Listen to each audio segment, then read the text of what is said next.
ఎక్కడ యుద్ధం జరిగినా మొదటగా నశించేది మానవత్వం, ఎక్కువగా నష్టపోయేది బాల్యం.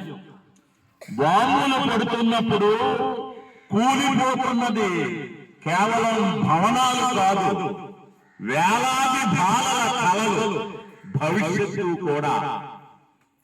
యుద్ధాలు ఎప్పుడూ శాంతిని తీసుకొని రావు.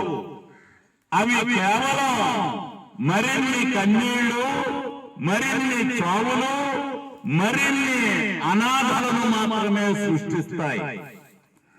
బాంబు పడిన ప్రతిసారి చిన్నారుల కలలు చనిపోతాయి.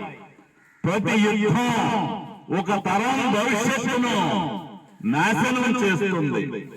బాలలు చదువుకోవాలి, ఆడుకోవాలి, కలలు కనాలి.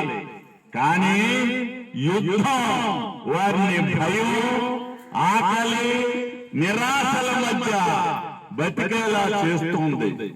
ప్రపంచం ఇప్పుడు ఒక స్పష్టమైన నిర్ణయం తీసుకోవాలి. బాలల రక్షణ ఉందా, యుద్ధాల రాజకీయ ప్రయోజనాల నిర్ణయించుకోవాలి. అందుచేత పోరాడదాం. ప్రజాస్వామ్యం, సోషలిజం, దేశ విముక్తి కోసం. లాల్ సలాం.